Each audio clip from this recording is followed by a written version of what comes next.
ರಾಷ್ಟ್ರ ಕ್ರಾಂತಿ news 24x7 ವಿಶೇಷ ತನಿಖಾ ವರದಿ ಭಾಗ 5. ಅಧಿಕಾರಿಗಳ ಮುಖಾಮುಖಿ ನಿಂತು ಗುಡುಗಿದ ಡಂಬಳ ಜನತೆ, ತಾತ್ಕಾಲಿಕ ಆಂಬ್ಯುಲೆನ್ಸ್ಗೆ ಧನ್ಯವಾದ. ಆದರೆ ಸಿಎಚ್ಸಿ ಸಿಗುವವರೆಗೂ ಹೋರಾಟ ನಿಲ್ಲಲ್ಲ. ಡಂಬಳ ಆಸ್ಪತ್ರೆ ದುರಂತದ ವಿರುದ್ಧ ಇಡೀ ಗದಗ ಜಿಲ್ಲೆಯಾದ್ಯಂತ ಎದ್ದಿರುವ ಜನಾಕ್ರೋಶಕ್ಕೆ ಕೊನೆಗೂ ಅಧಿಕಾರಿಗಳು ಮಣಿದಿದ್ದಾರೆ. ಪ್ರತಿಭಟನೆಯ ತೀವ್ರತೆಗೆ ಹೆದರಿದ ಆರೋಗ್ಯ ಇಲಾಖೆ ತರಾತುರಿಯಲ್ಲಿ ತಾತ್ಕಾಲಿಕ ಆಂಬ್ಯುಲೆನ್ಸ್ ವ್ಯವಸ್ಥೆ ಮಾಡಿದೆ. ಆದರೆ ಡಂಬಳದ ಜನತೆ ಈ ಕಣ್ಣೊರೆಸುವ ತಂತ್ರಕ್ಕೆ ಜಗ್ಗಿಲ್ಲ. ಇಂದು ಸ್ವತಃ ಆಸ್ಪತ್ರೆಯ ಮುಂಭಾಗದಲ್ಲೇ ಅಧಿಕಾರಿಗಳ ಎದುರು ನಿಂತು ಹೋರಾಟಗಾರರು ಸಿಡಿಗುಟ್ಟಿದ್ದಾರೆ. ತಾತ್ಕಾಲಿಕ ಆಂಬ್ಯುಲೆನ್ಸ್ ಕೊಟ್ಟಿದ್ದಕ್ಕೆ ಧನ್ಯವಾದ, ಆದ್ರೆ ನಮಗೆ ಬೇಕಿರುವುದು ಕಾಯಂ ಸೌಲಭ್ಯ ಅಂತ ಇಲಾಖೆಗೆ ನೇರ ಸವಾಲು ಹಾಕಿದ್ದಾರೆ. ವರ್ಷದ ಬಾಲಕ ಸಂತೋಷ್ ಹರಿಜನ್ ಸಾವಿನ ನಂತರ ಡಂಬಳ ಹೋಬಳಿಯಲ್ಲಿ ಭುಗಿಲೆದ್ದಿದ್ದ ಸಾರ್ವಜನಿಕರ ಹೋರಾಟಕ್ಕೆ ಮೊದಲ ಗೆಲುವು ಸಿಕ್ಕಿದೆ. ಆಸ್ಪತ್ರೆಗೆ ತುರ್ತಾಗಿ ತಾತ್ಕಾಲಿಕ ಆಂಬ್ಯುಲೆನ್ಸ್ ಸೌಲಭ್ಯವನ್ನು ಒದಗಿಸಲಾಗಿದೆ. ಆದರೆ ಧನ್ಯವಾದಗಳೊಂದಿಗೆ ಇಷ್ಟಕ್ಕೆ ನಮ್ಮ ಹೋರಾಟ ಮುಗಿಯೋದಿಲ್ಲ ಅಂತ ಡಂಬಳದ ಜನತೆ ಸ್ಪಷ್ಟಪಡಿಸಿದ್ದಾರೆ. ಇಂದು ಆಸ್ಪತ್ರೆಯ ಮುಂಭಾಗದಲ್ಲೇ ಅಧಿಕಾರಿಗಳ ಸಮ್ಮುಖದಲ್ಲೇ ಸಾರ್ವಜನಿಕರು ತೀವ್ರ ಆಕ್ರೋಶ ಹೊರಹಾಕಿದ್ದು, ನಾಮಕಾವಸ್ಥೆ ತಾತ್ಕಾಲಿಕ ವ್ಯವಸ್ಥೆ ನಮಗೆ ಬೇಡ, 24 ಗಂಟೆಯೂ ಉಚಿತ ಹಾಗೂ ಗುಣಮಟ್ಟದ ಚಿಕಿತ್ಸೆ ನೀಡುವ ಶಾಶ್ವತ ಸಮುದಾಯ ಆರೋಗ್ಯ ಕೇಂದ್ರ ಮಂಜೂರಾಗಲೇಬೇಕು ಎಂದು ಪಟ್ಟು ಹಿಡಿದಿದ್ದಾರೆ. ದೇವ್ರ ಗುಡಿಗಳೆಲ್ಲ ಪೂಜಾರಿ ಇರ್ಲಿಕ್ಕಂತ ಸಾಮಾನ್ಯ ಬರ್ತೀವಿ. ಅವ್ರ ಆಸ್ಪತ್ರೆ ಒಳಗೆ ಡಾಕ್ಟರ್ನೇ ಇಲ್ಲ, ಔಷಧಿಗಳಿಲ್ಲಪ್ಪ ಅಂತಂದ್ರೆ ನಾವು ಒಳ್ಳೆ ಬರೋಕ್ಕಾಗಂಗಿಲ್ಲ. ಯಾಕಂದ್ರೆ ಜೀವಂತ ಸಂದರ್ಭಗಳು ಇರ್ತಿರ್ತಾವೆ. ಎಷ್ಟೋ ಅಕ್ಕ ತಂಗಿಯರು ಗರ್ಭಿಣಿಗೆ ಅಂತ ಬಂದಾಗ ನೋವುಗಳಿಂದ ಏನು ಮಾಡ್ತಿದ್ದಾರೆ, ಕಷ್ಟ ಪಡ್ಕೊಂಡು ಮತ್ತೆ ಗಾಡಿ ಮಾಡ್ಕೊಂಡು ಹೋಗಿರ್ತಾರೆ, ಮತ್ತೆ ಸಮಸ್ಯೆಗಳಾಗಿರ್ತಾವೆ. ಆಮೇಲೆ ಯಾರೋ ಒಂದು ಆಕ್ಸಿಡೆಂಟ್ ಇರ್ತೈತಿ, ಅಂಥ ಸಮಯದೊಳಗೆ ಯಾರೋ ಪ್ರಾಣ ಹಾನಿ ಸಂಬಂಧಪಟ್ಟಂಗೆ ಇರ್ತೈತಿ. ಅಂಥ ಸಮಸ್ಯೆ ಸಂಬಂಧಪಟ್ಟಂಗೆ ಹಲವಾರು ಘಟನೆಗಳು ನಡೆದಿದ್ದಾವೆ. ವೃದ್ಧರು ಬಂದಿರ್ತಾರೆ, ಮಧ್ಯರಾತ್ರಿ ಏನೋ ಹಾವು ಕಡಿತು ಚೋಳ ಕಡ್ಕಂತ ಬಂದಿರ್ತಾರೆ. ಇಂಥ ಒಂದೆಲ್ಲ ವ್ಯವಸ್ಥೆ ಸಂಬಂಧಪಟ್ಟಂಗೆ ಮುಕ್ತ ಆಗಬೇಕು. ಅದಕ್ಕೆ ನಾವೇನು ಅದಕ್ಕೆ ನಾವೇನು ಮಾಡಿದ್ವಿ, ಸರ್ಕಾರಕ್ಕೆ ಕೇಳ್ಬೋದೇನಂದ್ರೆ ಸ್ಥಳೀಯ ಶಾಸಕರಿಗೆ ಒತ್ತಾಯ ಮಾಡಿದ್ವಿ ಅಂತಂದ್ರೆ, ನೀವು ಇಲ್ಲಿ ಇರ್ತಕ್ಕಂಥ ಒಂದು ಅಧಿಕಾರಿಗಳಿಗೆ ನಮ್ಮ ಡಂಬಳ ಜನರನ್ನ ನಿರ್ಲಕ್ಷ್ಯ ಮಾಡಬೇಡ್ರಿ. ನಿರ್ಲಕ್ಷ್ಯ ಮಾಡಲ್ಲ ಅನ್ನೋದು ನಂಬಿಕೆ ನಮಗೆ ಐತಿ, ನಿಮ್ಮ ಮೇಲೆ ನಮಗೆ ಭರವಸೆ ಐತಿ. ಡಂಬಳ ಜನ ಕಾಯ್ತಾ ಇದಾರ. ನೀವು ಡಂಬಳಕ್ಕೆ ಬಂದ್ರಪ್ಪ ಅಂದ್ರೆ CHC ಮಾಡ್ಕೊಂಡು ಬರ್ತೀರಿ, ಸಮುದಾಯ ಆರೋಗ್ಯ ಕೇಂದ್ರವನ್ನ ಮಂಜೂರು ಮಾಡ್ಕೊಂಡು ಬರ್ತೀರಿ. ಡಂಬಳದ ಜನರಿಗೆ ಮತ್ತು ಸುತ್ತಮುತ್ತ ಜನರಿಗೆ ಒಂದು ಒಳ್ಳೆಯ ಸಿಹಿಸಿದ್ದ ಸ್ಥಿತಿಯನ್ನು ಕೊಟ್ಟು ಸರ್ಕಾರದ ನೀತಿನೊಳಗೆ ತಮ್ಮ ಒಂದು ನೇತೃತ್ವದೊಳಗೆ ಪ್ರತಿಯೊಬ್ಬ ಸಮಾಜದ ಜೀವಿಗೆ ಸಮಾಜದ ಪ್ರಜೆ ಎಂದು ಆಸ್ಪತ್ರೆಯ ಆವರಣದಲ್ಲೇ ಅಧಿಕಾರಿಗಳ ಎದುರೇ ನಿಂತು ಸರ್ವೋದಯ ಶೈಕ್ಷಣಿಕ, ಸಾಂಸ್ಕೃತಿಕ ಹಾಗೂ ವಿವಿಧ ದೇಶಗಳ ಸಂಸ್ಥೆಯ ಕಾರ್ಯದರ್ಶಿಗಳಾದ ಗುಡಿದಪ್ಪ ತಳಗೇರಿಯವರು ಇಲಾಖೆಗೆ ಕಡೆ ಎಚ್ಚರಿಕೆ ನೀಡಿದರು. ತಾತ್ಕಾಲಿಕ ಆಂಬ್ಯುಲೆನ್ಸ್ ಕೊಟ್ಟಿದ್ದಕ್ಕೆ ಧನ್ಯವಾದ ತಿಳಿಸಿದ ಅವರು, ಇದನ್ನು ಹೊರತುಪಡಿಸಿ ನಮಗೆ ಕಾಯಂ 24x7 ಆಂಬ್ಯುಲೆನ್ಸ್, ಸುಸಜ್ಜಿತ CHC ಕೇಂದ್ರ ಸೇರಿದಂತೆ ಗುಣಮಟ್ಟದ ಚಿಕಿತ್ಸೆ ಸಿಗಬೇಕು. ನಮ್ಮ ಗ್ರಾಮದ ಆರೋಗ್ಯ ಕೇಂದ್ರಕ್ಕೆ ಸಮಗ್ರ ಮೂಲಭೂತ ಸೌಲಭ್ಯ ಸಿಗುವವರೆಗೂ ನಮ್ಮ ಹೋರಾಟ ನಿಲ್ಲುವ ಪ್ರಶ್ನೆಯೇ ಇಲ್ಲ ಅಂತ ಅಧಿಕಾರಿಗಳ ಸಮ್ಮುಖದಲ್ಲೇ ಸಿಡಿಗುಟ್ಟಿದ್ದಾರೆ. ತಾತ್ಕಾಲಿಕ ಆಂಬ್ಯುಲೆನ್ಸ್ ಕೊಟ್ಟಿದ್ದಕ್ಕೆ ಧನ್ಯವಾದಗಳು, ಆದರೆ ಇಷ್ಟಕ್ಕೆ ನಮ್ಮ ಹೋರಾಟ ಮುಗಿಯೋದಿಲ್ಲ. ನಮಗೆ ನಾಮಕಾವಸ್ಥೆ ವ್ಯವಸ್ಥೆ ಬೇಡ, ಕಾಯಂ 24x7 ಆಂಬ್ಯುಲೆನ್ಸ್ ಮತ್ತು CHC ಸೇರಿದಂತೆ ಗುಣಮಟ್ಟದ ಚಿಕಿತ್ಸೆ ಸಿಗಬೇಕು. ನಮ್ಮ ಗ್ರಾಮಕ್ಕೆ ಸಮಗ್ರ ಮೂಲಭೂತ ಸೌಲಭ್ಯ ಸಿಗುವವರೆಗೂ ಹೋರಾಟ ನಿಲ್ಲಲ್ಲ. ಇತ್ತ ಮನವಿ ಸಲ್ಲಿಸಿ ಬರೋಬ್ಬರಿ 13 ದಿನಗಳಾಗುತ್ತಾ ಬಂದರು. ಸ್ಥಳೀಯ ಶಾಸಕರು ನೊಂದ ಕುಟುಂಬಕ್ಕೆ ಕನಿಷ್ಠ ಸಾಂತ್ವನ ಹೇಳಲು ಬಾರದಿರುವುದಕ್ಕೆ ಸಾರ್ವಜನಿಕರು ತೀವ್ರ ಧಿಕ್ಕಾರ ಕೂಗಿದ್ದಾರೆ.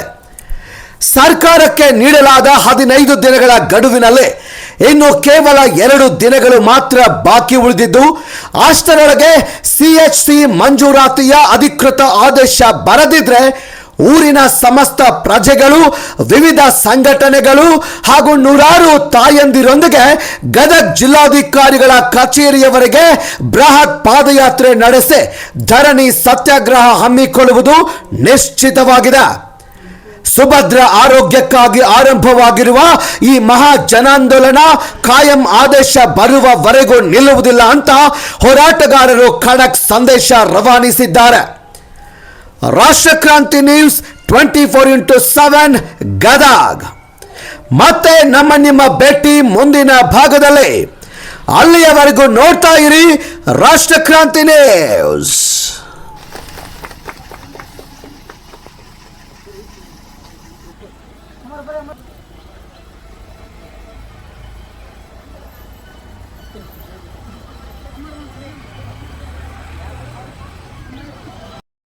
ಕೊಟ್ಟಿದ್ವಿ ಆಲ್ರೆಡಿ ಸರ್ ಪ್ರಯತ್ನದಲ್ಲಿದ್ದಾರೆ, CSC ಮಾಡೋ ಪ್ರಯತ್ನದಲ್ಲಿದ್ದಾರೆ. ತಾತ್ಕಾಲಿಕವಾಗಿ ಸರ್ ಒಂದೇನೋ ಅನುಕೂಲ ಆಗಲಿ ಅಂತಂದೇಳಿ ಕೊಟ್ಟು ಕಳಿಸ್ಯಾರ, ಅದು ನಡೀತಾ ಇದೆ. ಮತ್ತು ತಮ್ಮ CSC ಪ್ರಪೋಸಲ್ ಹೋಗ್ತಾ ಇದೆ.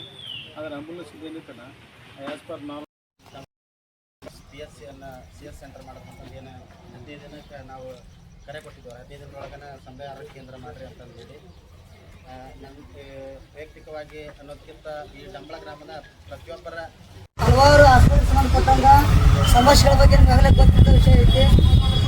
ನಮ್ಮ ಬೇಡಿಕೆ ಏನಪ್ಪ ಅಂತಂದ್ರೆ, ಒಂದು 15 ತಾರೀಕಿನೊಳಗೆ ನಾವು ಕೊಟ್ಟಿದ್ದೇನಪ್ಪ ಅಂದ್ರೆ ತುರ್ತು ಚಿಕಿತ್ಸೆಗೆ ಆಂಬುಲೆನ್ಸ್ ಸಿಗೋದಕ್ಕೆ ಮತ್ತು ಔಷಧಿಗಳು ಸಿಗೋದಕ್ಕೆ ಬಾವಿಗೆ ಬಿದ್ದಿರ್ತಕ್ಕಂಥ ಹುಡುಗ ಒಂದು ಆತ್ಮಕ ಶಾಂತಿ ಸಿಗಬೇಕು. ಜೊತೆಗೆ ಸರ್ಕಾರದ ಆಗಿರ್ಬೋದು ಅಥವಾ ಸ್ಥಳೀಯರ ಸಂಬಂಧಪಟ್ಟಂಗೆ ಇರ್ಬೋದು, ಇಲ್ಲಿ ಆಸ್ಪತ್ರೆಗೆ ಸಂಬಂಧಿರ್ತಕ್ಕಂಥ ಒಂದಿಷ್ಟು ಕೊರತೆಗಳನ್ನ ಈಡೇರಿಸ್ಬೇಕನ್ನೋದು ಒಂದು ದೊಡ್ಡ ಕೋರಿಕೆ ಐತೆ ನಮ್ಮದು. ಅಲ್ಲಿ ಪ್ರಮುಖವಾಗಿ ಮುಂಡ್ರಿಗಿ ತಾಲೂಕಿನೊಳಗೆ ಮಾದರಿ ಆಸ್ಪತ್ರೆ ಅಂತ ಅನ್ಸ್ಕೊಂಡಿರ್ತಕ್ಕ ನಮ್ಮ ಪ್ರಾಥಮಿಕ ಆರೋಗ್ಯ ಕೇಂದ್ರ ಡಂಬಳದೊಳಗೆ 20,000 ಸಾವಿರಕ್ಕೂ ಅಧಿಕ ಜನಸಂಖ್ಯೆ ಹೊಂದಿರತಕ್ಕಂಥ ಈ ಒಂದು ಗ್ರಾಮ ಹೋಬಳಿ ಆಗಿದ್ದು ಸಹಿತ ಐತಿಹಾಸಿಕ ಸ್ಥಳನಾಗೈತಿ, ಶೈಕ್ಷಣಿಕ ಕೇಂದ್ರನಾಗೈತಿ. ಇಂಥೆಲ್ಲ ವ್ಯವಸ್ಥೆ ಇರ್ತಕ್ಕಂಥ ಈ ನಮ್ಮ ಡಂಬಳ ಗ್ರಾಮದೊಳಗೆ ಒಂದು ಪ್ರಾಥಮಿಕ ಆರೋಗ್ಯ ಕೇಂದ್ರ ಇರುವುದು ನಮಗೊಂದು ಹೆಮ್ಮೆಯ ವಿಷಯ. ಅದ್ರ ಜೊತೆಗೆ ಇಲ್ಲಿ ಸರ್ಕಾರ ವೈದ್ಯರು ಇಲ್ಲ ಅನ್ನೋದು ಒಂದು ದೊಡ್ಡ ಬೇಸರ ನಮಗೆ. ಇಲ್ಲಿ ಬರ್ತಕ್ಕಂಥ ಸುತ್ತಮುತ್ತ ಊರಿನವರಿಗೆ ಇರ್ಬೋದು, ನಮ್ಮ ಡಂಬಳ ಗ್ರಾಮದ ಜನರಿಗೆ ಇರ್ಬೋದು, ಒಂದು ಸುರಕ್ಷಿತವಾಗಿರ್ತಕ್ಕಂಥ ಒಂದು ಸುಭದ್ರವಾಗಿರ್ತಕ್ಕಂಥ ಅನಾರೋಗ್ಯ ಸಂಬಂಧಪಟ್ಟಂಗೆ ಔಷಧಿಗಳು ಸಿಗಲಾರದ ಒಂದು ದೊಡ್ಡ ದುರಂತ. ಈ ಒಂದು ನಿಟ್ಟಿನೊಳಗೆ ನಮ್ಮದು ಒಂದು ಕೋರಿಕೆ ಏನಪ್ಪ ಅಂತಂದ್ರೆ, ನಮ್ಮ ಊರಿನವರ ಪರವಾಗಿ, ಒಂದು ನಮ್ಮ ಸಂಸ್ಥೆಯ ಪರವಾಗಿ, ಒಂದು ಸಾರ್ವಜನಿಕರ ಪರವಾಗಿ ಕೇಳ್ಕೊಳ್ಳೋದೇನಪ್ಪ ಅಂತಂದ್ರೆ, ಸಂಬಂಧಿಸಿದ ಅಧಿಕಾರಿಗಳಿಗೆ, ಸಂಬಂಧಿಸಿದ ಶಾಸಕರಿಗೆ ಹಾಗೂ ಕರ್ನಾಟಕ ಸರ್ಕಾರಕ್ಕೆ ಕೇಳ್ಕೊಳ್ಳೋದೇನಪ್ಪ ಅಂದ್ರೆ, ನಮ್ಮ ಡಂಬಳ ಗ್ರಾಮವು ಯಾವುದಕ್ಕೂ ಜನಸಂಖ್ಯೆ ಕಡಿಮೆ ಇಲ್ಲ, ಒಂದು ಪ್ರಮುಖವಾಗಿರ್ತಕ್ಕಂಥ ಆರೋಗ್ಯ ಕೇಂದ್ರಕ್ಕೆ ಸೀಮಿತ ಐತಿ. ಮುಂಡ್ರಿಗಿ ತಾಲೂಕಿನೊಳಗೆ ಬರೀ ಕೇವಲ PHC ಆಸ್ಪತ್ರೆಗಳು ಮಾತ್ರ ಅದಾವು. ಆದ್ರೆ ಮೂಲಭೂತ ಸೌಕರ್ಯಗಳಿಂದ ಏನಾಗಿದಾವೆ, ವಂಚಿತ ಆಗಿದಾವೆ. ಅದನ್ನು ಖಂಡಿಸಬೇಕು. ಜೊತೆಗೆ ಇಲ್ಲಿ CHC ನಮ್ಮ ಬೇಡಿಕೆ ಉದ್ದೇಶ ಏನಪ್ಪ ಅಂತಂದ್ರೆ, 20,000 ಜನಸಂಖ್ಯೆ ಇರ್ತಕ್ಕಂಥ ಈ ಒಂದು ಗ್ರಾಮದೊಳಗೆ 22ಕ್ಕೂ ಹೆಚ್ಚು ಹಳ್ಳಿಗಳು ಒಳಗಿರ್ತಕ್ಕಂಥ ಈ ಗ್ರಾಮವನ್ನು ಮತ್ತು ಐತಿಹಾಸಿಕ ಸ್ಥಳವಾಗಿರ್ತಕ್ಕಂಥ ಈ ಗ್ರಾಮದೊಳಗೆ ತುರ್ತು ಚಿಕಿತ್ಸೆಗೆ ಆಂಬುಲೆನ್ಸ್ ಆಗಿರ್ಬೋದು ಅಥವಾ ಡಾಕ್ಟರ್ಸ್ ಆಗಿರ್ಬೋದು ಇರಲಿಲ್ಲ ಅನ್ನೋದೊಂದು ಎಲ್ಲರಿಗೂ ಗೊತ್ತಿರ್ತಕ್ಕಂಥ ವಿಷಯ. ಇದೇ ವಿಷಯವನ್ನು ಇಟ್ಕೊಂಡು ಯಾರಿಗೆ ಅನ್ಯಾಯ ಆಗಬಾರ್ದು, ಔಷಧಿಗಳ ಕೊರತೆ ಆಗಬಾರ್ದು, ತುರ್ತು ಚಿಕಿತ್ಸೆಗೆ ಆಂಬುಲೆನ್ಸ್ ಇಲ್ಲ, ಡಾಕ್ಟ್ರಿ ಇಲ್ಲ ಅಂತ ಅನ್ನೋ ಒಂದು ಕೊರತೆ ಬರಬಾರ್ದು ಅನ್ನೋ ಇಟ್ಕೊಂಡು ನಾವೊಂದು ಹೋರಾಟವನ್ನು ಮಾಡಿದ್ವಿ. ಅದರ ಅಂಗವಾಗಿ ಇವತ್ತು ಊರಿನ ಸರ್ವ ಸಹಕಾರದ ವತಿಯಿಂದ ಸಾರ್ವಜನಿಕರ ಒಂದು ಸಮ್ಮುಖದೊಳಗೆ ನಾವು ಹೋರಾಟ ಮಾಡಿದ್ದಕ್ಕೆ ಇವತ್ತು ಆಂಬುಲೆನ್ಸ್ ಐತಿ. ಆದ್ರೆ ಒಬ್ಬ ಹುಡುಗಿ ಖಾಲಿ ಅದು ಆಂಬುಲೆನ್ಸ್ ಇರೋದಕ್ಕೆ ಒಬ್ಬ ಚಿಕ್ಕ ಮಗು ಓದಕತ್ತ ಬಂದಾಗ ಆಕಸ್ಮಿಕವಾಗಿ ನೋಡೋಕೆ ಹೋಗಿ ಕಾಲು ಜಾರಿ ಬಿದ್ದ. ಇಲ್ಲಿ ತಗೊಂಡು ಬಂದು ಡಾಕ್ಟರ್ ಇರಲಿಲ್ಲ, ಆಂಬುಲೆನ್ಸ್ ಇರಲಿಲ್ಲ, ಪೇಚ್ ಹಿಡಿದ್ರು ವ್ಯರ್ಥ ಇತ್ತು.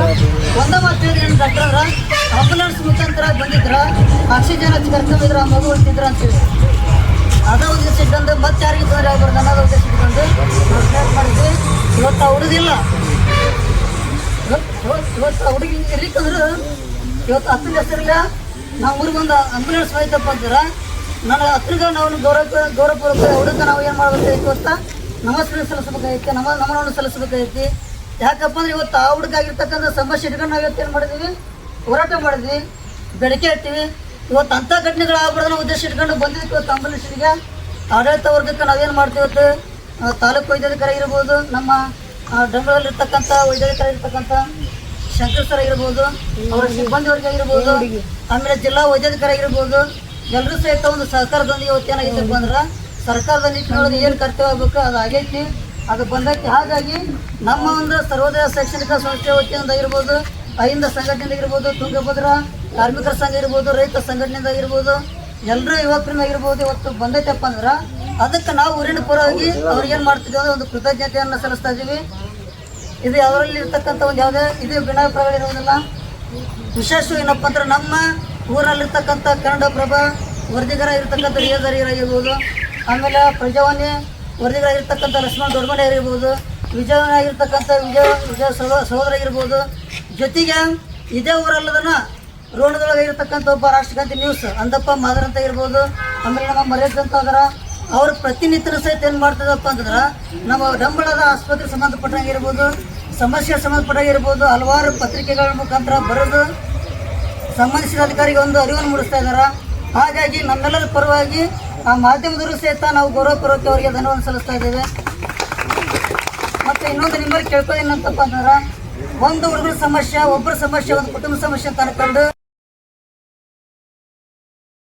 ಸೇವೆ ಒಳಗೆ ನಮಗೆ ನಂಬಿಕೆ ಐತಿ.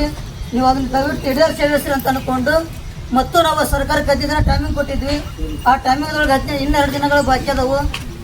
ಆ 2 ದಿನದ ಬಾಕಿದೊಳಗೆ ಆಂಬುಲೆನ್ಸ್ ಸಮೇತ ಒಂದು ವಿಚಾರ. ಈಗ ನಾವು ಪ್ರಮುಖವಾದ ಬೇಡಿಕೆ ಏನೈತಪ್ಪ ಅಂದ್ರೆ ಸರ್ಕಾರಕ್ಕೆ 15 ದಿನಕ್ಕೆ ನಾವು CSC ಮಂಜೂರು ಆಗಲೇಪ್ಪ ಅಂತಂದ್ರೆ ಎಲ್ಲ ಊರಿನ ಯುವಕರ ಸಮ್ಮುಖದೊಳಗೆ, ಸಂಘಟನೆಗಳ ಸಮ್ಮುಖದೊಳಗೆ, ತಾಯಂದ್ರ ಸಮ್ಮುಖದೊಳಗೆ ನಾವೇನು ಮಾಡ್ತೀವಿ ಅಂತ ಹೇಳಿದ್ವಿ, ಕಾಲ್ನಡಿಗೆ ಜಾಥಾ ಮಾಡಿ DC ಕಚೇರಿಗೆ ಒಂದು ಏನಪ್ಪ ಪ್ರತಿಭಟನೆ ಮಾಡ್ತೀವಿ, ಅಲ್ಲಿ ಧರಣಿ ಕುಂದಿರ್ತೀವಿ ಅಂತೇಳಿ ಒಂದಿಷ್ಟು ಮನವಿಯನ್ನು ಸಲ್ಲಿಸಿದ್ದೀವಿ, ಒಂದು ಎಚ್ಚರಿಕೆಯನ್ನು ಕೊಟ್ಟಿದ್ದೀವಿ. ಈಗಲೂ ಸಹಿತವಾಗಿ ನಿಮ್ಮ ಮುಖಾಂತರ ಸಹಿತ ನಾವು ಅವ್ರಿಗೆ ಹೇಳಕ್ಕೆ ಇಷ್ಟಪಡ ವಿಶೇಷವಾಗಿ ಈ ಒಂದು ಕಾರ್ಯಕ್ರಮದೊಳಗೆ ಸರ್ವರ್ ಸಹಿತ ಇದು ವೈಯಕ್ತಿಕ ಗಾಡಿಯಲ್ಲಿ ಈಗ ಇದು ಸರ್ವರ ಗಾಡಿ ಅದು. ಈಗ ಹೆಂಗೆ ಹೊಸ ಗಾಡಿ ಬಂದಾಗ ಎಲ್ಲರೂ ಖುಷಿಯಿಂದ ಪೂಜೆ ಮಾಡ್ತಾರೆ, ನನಗೆ ಒಂಥರ ಆ ಥರ ಒಂದು ಫೀಲಿಂಗ್ ಬಂತು ಈ ಗಾಡಿ ನೋಡಿದಾಗ. ನೀವೆಲ್ಲರೂ ಬಂದು ಪೂಜೆದೊಳಗೆ ಪಾಲ್ಗೊಂಡಿದ್ದು, ಅದ ಸಂಭ್ರಮದೊಳಗೆ ಪಾಲ್ಗೊಂಡಿದ್ದು ನೋಡಿದ್ರೆ ನನಗೇನೋ ಒಂದು ಗಾಡಿ ಬಂದೈತೆ ಬಿಡಪ್ಪ, ನಾನಾ ಗಾಡಿ ತೊಗೊಂಡಿನ ಅನ್ನಿಸ್ ಖುಷಿ ಆಗ್ತದೆ. ಇದೇ ಒಬ್ಬರ ಗಾಡಿಯಲ್ಲಿ ಇದೆ, ಸಾರ್ವಜನಿಕರ ಗಾಡಿ ಇದೆ. ಈ ಸಾರ್ವಜನಿಕ ಆಸ್ತಿಯನ್ನು ನಾವು ಉಳಿಸ್ಕೊಳ್ಳ್ರಿ. ಇಲ್ಲಿರ್ತಕ್ಕಂಥ ಸರ್ವ ವೈದ್ಯರು ಯಾರಾಗಲಿ ಅವರು, ಒಬ್ಬ ನರ್ಸ್ ಇರ್ಬೋದು, ಒಬ್ಬ ಔಷಧಿ ಕೊಡೋರಾಗಿರ್ಬೋದು, ಒಬ್ಬ ಒಳ್ಳೆ ಡಾಕ್ಟರ್ ಅದರ, ಆ ಡಾಕ್ಟ್ರಿಗೆ ನಾವು ಗೌರವಿಸಣ್ರಿ. ಯಾವುದೇ ಕಾರಣಕ್ಕೆ ಅಧಿಕಾರಿಗಳ ಮೇಲೆ ಇರ್ಬೋದು, ವೈದ್ಯರ ಮೇಲೆ ಇರ್ಬೋದು, ಏಕಾಏಕಿ ಸಮಸ್ಯೆ ಬಂದಾಗ ಏಕಾಏಕಿ ಅವ್ರ ಮೇಲೆ ನಾವು ಏನು ಮಾಡ್ಬೋದು, ಒಂದು ಅಹಿತಕರಣ ಆಗಿರ್ಬೋದು, ಅವ್ರಿಗೆ ನೋವು ಮಾಡೋಂಥ ವಿಷಯಗಳಾಗಿರ್ಬೋದು ಪ್ರಸ್ತಾಪ ಮಾಡಬಾರ್ದು. ನಿಮ್ಮ ಕೋರಿಕೆಗಳನ್ನ ವಿನಮ್ರವಾಗಿ ಕೇಳ್ಕೊಳ್ರಿ. ನಿಮ್ಮ ಕೋರಿಕೆಗಳನ್ನ ವಿನಮ್ರವಾಗಿ ಸಲ್ಲಿಸ್ರಿ. ಒಂದು ಘಟನೆ ಇದೆ ಅಂತ ಅಂದ್ಕೊಂಡು ಅದೇ ಥರನಾಗಿ ಮತ್ತೊಂದು ಕೃತ್ಯಗಳಾಗಬಾರ್ದು. ಅದಕ್ಕೆ ನಿಮ್ಮಲ್ಲಿ ಕೇಳ್ಕೊಂಡು, ಸಾರ್ವಜನಿಕರಲ್ಲಿ ಕೇಳ್ಕೊಳಪ್ಪ ಅಂದ್ರೆ ಬಂದಿರತಕ್ಕಂಥ ವೈದ್ಯರ ಜೊತೆ ಇರ್ಬೋದು, ನರ್ಸ್ಗಳ ಒಂದೇಳೆ ಗೌರವಯುತ ಮಾತುಗಳನ್ನ ಆಡ್ರಿ, ಸಮಸ್ಯೆ ಹೇಳ್ಕೊಳ್ರಿ. ಅದಕ್ಕೆ ಅವ್ರು ಸ್ಪಂದಿಸಲಿಲ್ಲಪ್ಪ ಅಂತಂದ್ರೆ ಅವ್ರ ಕ್ರಮ ಏನು ಕಾನೂನು ಬಗ್ಗೆ ಇರ್ತೈತಿ, ನಾವು ಮಾಡೋಣ್ರಿ, ನೀವು ಮಾಡೋಣ್ರಿ. ಬಟ್ ನಾವು ಸಾರ್ವಜನಿಕರು ನಾವೇನಾಗಿಲ್ಲಪ್ಪ ಅಂದ್ರೆ ಒಂದು ಒಳ್ಳೆ ಬಾಂಧವ್ಯದಿಂದ ಅವ್ರ ಜೊತೆ ಗೌರವಯುತವಾಗಿ ನಡ್ಕೊಳ್ಳೋಣ ಅಂತ ಕೇಳ್ಕೊಳ್ತಾ ಮತ್ತೊಂದು ಬಾರಿ ನಾನು ಈ ಊರಿನ ಪರವಾಗಿ, ನನ್ನ ಪರವಾಗಿ ಮತ್ತು ಈ ಸಂತೋಷನ ಪರವಾಗಿ ಗೌರವಯುತವಾಗಿ ಎಲ್ಲರೂ ನಾನು ಸಲ್ಲಿಸ್ತಾ ಇದ್ದೇನೆ. ಈಗ ಈ ಕುರಿತು ನಮ್ಮ ಲಕ್ಷ್ಮಣ್ ಅವರು ಮಾತಾಡಬೇಕಂತ ಕೇಳ್ಕೊಳ್ತೀನಿ.